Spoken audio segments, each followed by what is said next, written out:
नमस्कार दोस्तों, मेरा नाम अतुल चेतन है और हम लोग पढ़ रहे थे समांतर श्रेणी अरिथमेटिक प्रोग्रेशन। देखिए, आपके सामने एक सवाल लिखा हुआ है, जैसे एक एपी दिया हुआ है 10, 7, 4 ऐसे ही करते-करते इसका अंतिम पद लास्ट टर्म कितना है 62, ठीक? -62 है, ठीक? और ये पूछ रहा है कि अंतिम से मतलब इधर से अगर पूछेगा कि प्रारंभ से तीसरा पद कौन-सा होगा? मतलब शुरुआत से इनिशियल से थर्ड टर्म कौन सा होगा तो 1 2 3 तीसरा पद कौन सा होगा 4 होगा। और ये पूछ रहा है कि अंतिम से 11वां पद कौन सा होगा, अंतिम से 11वां पद कौन सा होगा या 11th term from the last, last से 11th टर्म कौन सा होगा, सवाल ये है। तो आप लोग एक बार इसको कोशिश कीजिए बनाने के लिए, उसके बाद हम बताते हैं। बहुत ध्यान से देखिएगा। अगर मान लीजिए क्या होता है ना कि कोई भी अगर बड़ा सवाल है बच्चों ना, तो उसको छोटा-छोटा सवाल में आप ब्रेक कर दीजिए और जैसे ही आप छोटा-छोटा सवाल में ब्रेक कीजिएगा ना, वो बड़ा सवाल का कॉन्सेप्ट आपको अपने आप पता चल जाएगा कि सवाल में एक्चुअल में कहना क्या चाह रहा है। तो देखिए, हम इसको छोटा-सा सवाल में ब्रेक करने जा रहे हैं, ठीक? क्योंकि थोड़ा-सा डिफ़िकल्ट लग रहा है कि माइनस है, ये है, वो है। तो जैसे मान लीजिए कि एपी लिखा हुआ है 3, 5, 7, 9 11, 13 एपी लिखा हुआ है, ठीक? इस एपी में कितने पद हैं? 1, 2, 3, 4, 5, 6 कितना है? नंबर ऑफ टर्म्स कितना है? 6 पद कितने हैं? 6 तो n बराबर कितना है? 6 अगर कह रहा है कि लास्ट से दूसरा पद कौन सा होगा? Second term from the last, second term from the last, अंतिम से दूसरा पद कौन सा होगा? वो तो आपको साफ दिख रहा होगा। अंतिम से दूसरा पद कौन सा होगा? अंतिम से पहला पद कौन सा है? 13। अंतिम से दूसरा पद कौन सा है? 11। तो अंतिम से जो दूसरा पद होगा वो 11 होगा। और ये जो अंतिम से दूसरा पद है वो अगर आप ध्यान दीजिएगा तो शुरुआत से कौन सा पद है, ठीक? मतलब प्रारंभ से। तो पहला पद कौन सा है? 3, दूसरा पद कौन सा है? 5, तीसरा 7, चौथा 9 और पांचवा 11। तो ये जो अंतिम से सेकेंड टर्म है, अंतिम से जो दूसरा पद है वो शुरुआत से प्रारंभ से फिफ्थ टर्म है। ये जो अंतिम से सेकेंड टर्म है वो स्टार्ट से कितना है? स्टार्ट से फिफ्थ टर्म है। कितना है? स्टार्ट से फिफ्थ टर्म है, ठीक है ना? और ये दोनों कितना है? 11 के बराबर। जो लास्ट से सेकेंड टर्म है वो इनिशियल से स्टार्ट से शुरुआत से 1 2 3 4 5 फिफ्थ टर्म है, ठीक? हम ऐसे भी इसको लिख सकते हैं, अगर आप गौर कीजिएगा कि अगर पूछे कि लास्ट से सेकेंड टर्म को कैसे निकालेंगे तो इसमें टोटल टर्म कितना है? 6, 1 2 3 4 5 6। तो ऐसे लिख सकते हैं 6 लास्ट से सेकेंड टर्म कर रहा है तो 6 माइनस 2, ठीक?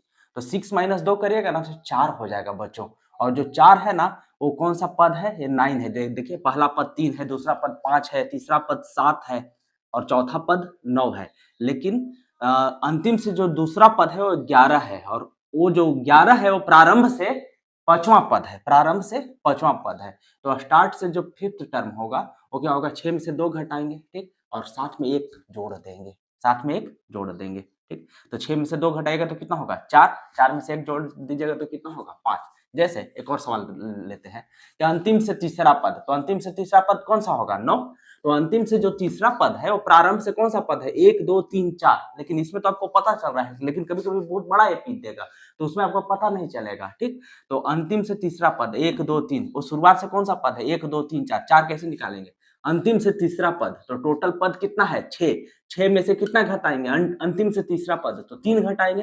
तो 6 में से 3 घटाइएगा तो ये 9 नहीं आएगा। 1 2 3 तीसरा पद 7 आएगा, इसीलिए 1 इसमें जोड़ना पड़ेगा। तो 6 में से 3 घटाइएगा तो 3 होगा, 3 में से 1 जोड़ दीजिएगा तो 4 होगा। आपको कॉन्सेप्ट पता चल गया होगा कि अगर अंतिम से 11वां पद निकालना है तो हम इसमें मतलब सबसे पहले देखेंगे कि कितना कुल पद है, ठीक? और जितना मतलब कि पद होगा उसमें क्या करेंगे? मान लीजिए कि टोटल पद 30 है, इसमें हमको नहीं पता है कितना पद है, वो तो निकालेंगे। टोटल पद कितना है? 30। तो 30 में से 11 घटा देंगे, तो 30 में से 11 घटा देंगे और साथ में 1 जोड़ देंगे तो प्रारंभ से वो पद निकल जाएगा कि इतना नंबर पर है। और जो भी फॉर्मूला होता है वो शुरुआत से ही पद निकालने का होता है एपी में, ठीक है? हम इस सवाल को बनाते हैं, अब देखिएगा ध्यान से। जैसे ये सवाल में क्या करेंगे कि कह रहा है कि अंतिम से 11वां पद कितना होगा। तो अंतिम से 11वां पद तो हमको पता नहीं ना कि इसमें कितना है, पद कितना है। तो पद निकालने के लिए सबसे पहले क्या करते हैं, फॉर्मूला क्या होता है, एन बराबर a plus n minus one into d. N मतलब अंतिम पद, अंतिम पद कितना दिया हुआ है -62। ए मतलब पहला पद 10 प्लस एन पता नहीं कि कितना पद है, तो एन माइनस वन गुने डी। डी मतलब 7 - 10, या कोई भी दो पद ले लीजिए, वो हम सिखाए पिछला वीडियो में, अगर दिक्कत है तो जाकर देखिए। 7 - 10, 7 में से 10 घटाएगा कितना होगा -3, तो -62 - 10 कितना हो जाएगा -62 - 10, और ये हो जाएगा एन माइनस वन गुने -3। -62 10 -72, -72 बराबर एन माइनस वन गुने -3। तो यहाँ से एन माइनस वन के साथ है गुना में है, तो इधर आएगा तो ये भाग में हो जाएगा। तो एन माइनस वन बराबर कितना होगा -72 बटा में -3, माइनस से माइनस कैंसिल आउट, 3 से कितना बार में 24 बार में। तो एन बराबर कितना होगा 24 प्लस 1 बराबर 25। तो आप गौर कीजिए कि जो एपी लिखा हुआ है इसमें कुल कितने पद है, 25 पद है। कुल कितने पद है, 25 पद है। तो ये निकालने के लिए कह रहा है कि अंतिम से 11वां पद, तो अंतिम से जो 11वां पद होगा वो प्रारंभ से कौन सा पद होगा, प्रारंभ से कौन सा पद होगा, अंतिम से जो 11वां पद होगा वो प्रारंभ से। तो कैसे निकालेंगे, कुल पद कितना है 25, अंतिम से 11वां पद, तो 25 में से 11 घटाएंगे और साथ में क्या कर देंगे, एक जोड़ देंगे। 25 में से 11 घटाएंगे और साथ में क्या करेंगे, एक बच्चा जोड़ देंगे। तो 25 में से 11 गया कितना होता है 14, 10 24 1 25, 14, 14 प्लस 1, 14 प्लस 1 कितना होता है 15। ठीक, तो जो अंतिम से 11वां पद है, तो शुरुआत से कौन सा पद होगा, 15वां पद होगा, शुरुआत से 15वां पद। अब आपके सामने सवाल आसान हो गया, जैसे एपी लिखा हुआ है 10 7 4, ऐसी करते करते कितना तक -62 तक। और ये कह रहा है कि प्रारंभ से 15वां पद कौन सा होगा, प्रारंभ से 15वां पद, मतलब एन बराबर जब 15 होगा तो वो टर्म या वो पद कौन सा होगा। तो पद आपको निकालने आता है ना 15वां पद, तो कोई भी पद निकालने का फॉर्मूला क्या होता है, एन बराबर a plus n minus one गुना डी। एन बराबर a plus one minus one into d, और ये कह रहा है कि 15वां पद, मतलब एन बराबर 15 पे कौन सा पद होगा, तो ए 15 बराबर ए मतलब पहला पद। तो इस एपी का पहला पद कितना है 10 प्लस एन मतलब 15वां पद निकालना है, 15 माइनस 1 गुना डी, 7 में से 10 गया -3। ठीक, तो ये 15 कितना हो जाएगा 10, 15 में से 1 गया 14, 14 में से -3 से गुना करेंगे -42, माइनस और प्लस माइनस, तो 10 माइनस 42, यही ना हुआ, बहुत ध्यान से देखिएगा। ए बराबर कितना है 10 पहला पद, और ए 15 माइनस 1 गुने -3, 10 माइनस 42, 10 में से 42 घटाएंगे कितना होगा -32। ठीक, तो अगर हमको निकालना है कि अंतिम से 11वां पद कितना होगा, तो आप इसको प्रारंभ से कन्वर्ट कर दीजिए। तो अंतिम से जो 11वां पद होगा, अगर कुल पद 25 है तो 25 में से 11 गया 14, 14 में से एक जोड़ देंगे तो ये 15वां पद होगा। और आप शुरुआत से 15वां पद निकाल लीजिए, शुरुआत से जो 15वां पद होगा, शुरुआत से जो 15वां पद होगा वही अंतिम से 11वां पद होगा। तो होप आपको ये सवाल समझ में आया होगा। इसको आप डायरेक्ट ऐसे भी बना सकते हैं, एक और इसका अप्रोच है, जैसे आप गौर कीजिएगा, आप क्या करिए कि अंतिम से ही आप लिखना शुरू करिए। जैसे हम अगर इस एपी को थोड़ा सा और एक्सटेंड करते हैं, तो सबसे पहले कितना है 10, 10 के बाद 7 है, 7 के बाद 4 है, मतलब हमको 3-3 घटते जाना है। 7 में से 3 गया 4, 4 में से 3 गया 1, 1 में से 3 गया, समझ है ना, 10 में से 3 गया 7, 7 में से 3 गया 4, 4 में से 3 गया 1, 1 में से 3 अगर घटाएंगे तो कितना होगा -2, -2 में से 3 घटाएंगे कितना होगा -5। ऐसे करते करते लास्ट वाला टर्म, सेकेंड लास्ट टर्म कितना होगा -59, उसमें से 3 घटा देंगे तो -62। इस एपी को ही उल्टा लिख दीजिए, इधर से ही लिख दीजिए -62 -59, ठीक है ना, ऐसे करते करते। ठीक, और अगर ध्यान से देखिएगा, लिखा हुआ है 10 7 4 1 -2 -5, इस तरह से लिखा हुआ है, ठीक है ना, 3-3 घटते जा रहा है। हम इस एपी को उल्टा तरह से ही लिख देंगे, मतलब -62 जो अंतिम पद है उसको हम पहला पद बना लेंगे। देखिए -62 के बाद क्या होगा -59 के बाद क्या होगा -56। इस तरह से एपी अगर चलते जाएगा तो जो अंतिम पद होगा वो 10 होगा। ध्यान दीजिए, इस एपी को हम पलट दिए हैं, जो एपी लिखा हुआ है उसको हम पलट दिए हैं। एपी लिखा कैसे है 10 7 4, ऐसे करते करते जाएगा -59 -62, ठीक है, 3-3 के अंतर पे, तो हम इसको उलट दिए हैं, मतलब -62 जो अंतिम पद है वो -62 हमारा प्रारंभ वाला पद होगा, फर्स्ट टर्म हो जाएगा। ठीक, तो -62 -59 -56। ठीक, तो ये वाला जो एपी है, अगर आप गौर कीजिएगा, देखिए बच्चों, हम सवाल में इसलिए थोड़ा सा ज्यादा टाइम लेते हैं क्योंकि हम चाहते हैं कि आपका जो कॉन्सेप्चुअल क्लियरिटी है वो बहुत अच्छे से हो, क्योंकि सवाल हजारों बनाया जा सकता है। और अगर आपको सवाल का जो कॉन्सेप्ट है वो पता है तो सवाल चाहे 1000 रहे, 2000 रहे, कितना भी रहे, आप उसको आराम से सोल्व कर सकते हैं। इसीलिए बारीकी बारीकी चीज को हम डिस्कस करते हैं। ठीक है, तो इसको हम पलट देंगे तो इस तरह से लिख सकते हैं ना। अब देखिए ये जो एपी बन गया, इसी में ना पूछ रहा था कि अंतिम से 11वां पद, तो अंतिम से अब नहीं है, ये प्रारंभ से 11वां पद। कौन सा? प्रारंभ से 11वां पद हो गया। क्यों? क्योंकि एपी कहां से शुरुआत हो रहा है? -62 से। इधर से ही ना कह रहा था 11वां पद, तो अब कहां से हो जाएगा? प्रारंभ से 11वां पद पूछ रहा है, प्रारंभ से 11वां पद। ठीक, तो इसमें ए कितना दिया हुआ है? ए है -62। डी कितना होगा? डी कोई भी दो टर्म ले लीजिए, उसमें दूसरा पद माइनस पहला पद, तो हम -59 और -62 लेते हैं। तो -59 में से किसको घटाना है? -62 को। तो -59 माइनस माइनस प्लस 62, ये कितना हो जाएगा? -59 और -59 प्लस 62 है, +3 होगा। ठीक, माइनस प्लस में घटाते हैं, बड़ा में से छोटा, बड़ा में से छोटा घटाएगा 3, बड़ा का चिन्ह प्लस है, इसीलिए 3 का चिन्ह क्या होता है? प्लस होता है। ठीक, ये हो गया इतना, डी हो गया इतना, और प्रारंभ से 11वां पद मतलब n बराबर कितना है? 11। n बराबर कितना है? 11। तो इसमें अगर कोई भी पद निकालना है, nवां पद निकालना है, तो n का फॉर्मूला क्या होता है? a plus n minus 1 Guna D. a plus n minus 1 Guna D. तो ये कौन सा पद निकालना है? 11वां पद निकालना है। तो ये कितना होगा? -62 प्लस n 11वां पद निकालना है, -1 गुने डी। डी का मतलब कितना है? 3। ठीक, तो यहां से कितना हो जाएगा? -62 प्लस 11 में से 1 गया 10, 10 में से 3 से गुना करेंगे कितना होगा? 30। ठीक, -62 प्लस 30 कितना होगा? -32। आपको समझ में आ रहा है? जो 11वां पद है, ऐसे भी -32 आ गया ना, तो आप इस तरह से भी सोच सकते हैं। या तो आप क्या करिए कि अगर कुल पद 25 है, कुल पद 25 है, पूछ रहा है कि अंतिम से 11वां पद कितना होगा, तो आप क्या करिएगा? 25 में से 11 को घटाइएगा जो शुरुआत में हम बनाए हैं, और 1 जोड़िएगा। ठीक है, तो 25 में से 11 घटाइएगा तो कितना होगा बच्चों? 14। 14 में से 1 जोड़िएगा तो कितना होगा? 15। मतलब हमको शुरुआत से कौन सा पद निकालना है? 15वां पद निकालना है।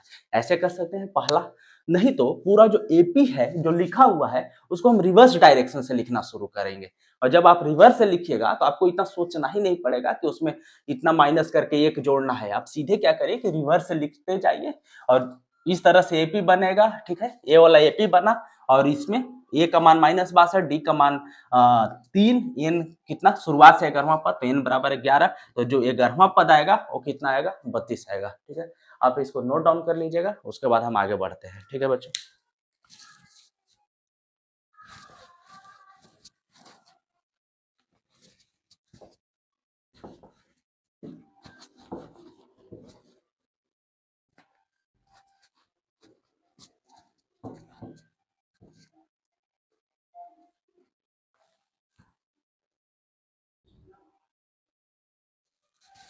देखिए सवाल इस तरह से दिया हुआ है, 2 एपी दिया हुआ है। ठीक ठीक, कितना एपी दिया हुआ है? 2 अलग अलग एपी दिया हुआ है। मान लो एपी कुछ भी, ए प्लस डी, एपी होता है ना, इस तरह से हम सिखाए थे ना, पहला पद ए, दूसरा पद ए प्लस डी। तो 2 एपी दिया हुआ है, ए प्लस डी, ए प्लस 2डी। आप इसमें घटाइएगा तो सार्वंतर कितना आएगा? डी। इसको भी घटाइएगा तो सार्वंतर कितना आएगा? डी। जैसे ए प्लस डी में से ए घटाइएगा तो कितना हो जाएगा? डी। ठीक, उसी तरह से इसको भी घटाइएगा तो कितना आ जाएगा? डी। एपी में दिया हुआ है ए प्लस डी, ए प्लस 2डी। एक दूसरा एपी भी दिया हुआ है तो अलग अलग नाम दे देते हैं। ठीक, और साथ में कह रहा है कि जो सार्वंतर है डी है वो सेम है। ठीक है ना, डी है वो सेम है। 2 एपी दिया हुआ है, दोनों का डी सेम है। डी मतलब सार्वंतर, कॉमन डिफरेंस दोनों एपी में सेम है बच्चों। ए वन प्लस डी, ए1 प्लस 2डी, इस तरह से एपी दिया हुआ है। दूसरा एपी भी है ए टू प्लस डी, इस तरह से ए टू प्लस 2डी, इस तरह से एपी दिया हुआ है। ठीक है, कह रहा है कि 2 एपी है, दोनों का सार्वंतर कॉमन डिफरेंस सेम है, दोनों में डी सेम है, इसका भी डी है, इसका भी डी है, इसीलिए इसमें कुछ हम चेंज नहीं किए हैं। तो कह रहा है कि अगर 100वां पद का अंतर, अगर 100 टर्म का डिफरेंस, 100 टर्म का डिफरेंस अगर 50 है, तो पूछ रहा है कि 1000 टर्म का डिफरेंस कितना होगा, डिफरेंस कितना होगा, मतलब सवा पद का अंतर कितना दिया हुआ है, 50 दिया हुआ है। तो आपको पूछ रहा है कि 1000वां पद का अंतर, 1000वां पद का अंतर कितना होगा। ठीक, सवाल सिर्फ इतना ही है कि दो एपी है, दोनों का कॉमन डिफरेंस डी सेम है, सवा पद का अंतर 50 है, तो 1000वां पद का अंतर, 1000वां टर्म का अंतर कितना होगा। तो दोनों एपी को लिखते हैं, एपी का सवा पद कितना होगा, ए प्लस, कोई भी एपी का अगर हमको निकालना रहता था ए 100 तो क्या होता था, ए प्लस 99 डी, एक कम करके घटाते थे ना, तो सवा पद कितना होगा, ए प्लस 99 डी। ठीक, सवा पद ए होगा ना, लेकिन इस एपी में ए कितना है, A1 के बराबर। ठीक, तो इस एपी का ए कितना है, A1 के बराबर। फिर दूसरा एपी लिखते हैं, दोनों का सवा पद का अंतर कर रहा है, सवा पद का अंतर। तो पहला एपी के सवा पद ए लिख दिए, दूसरा एपी का सवा पद क्या लिखेंगे, A2 प्लस 99 डी। देखिए डी में हम क्यों चेंज नहीं कर रहे हैं, क्योंकि डी दोनों जगह क्या है, सेम है। डी दोनों जगह क्या है बच्चों, सेम है। कह रहा है कि ये दोनों का अंतर, मतलब इसमें से इसको घटाएंगे तो कितना आ रहा है, 50 आ रहा है। कितना आ रहा है, 50 आ रहा है। ठीक, यही ना कह रहा है कि समा पद का अंतर, तो इस एपी का समा पद कितना होगा, ए प्लस 99 डी, लेकिन ए इसमें किसके बराबर है, A1 के बराबर है, तो A1 प्लस 99 डी।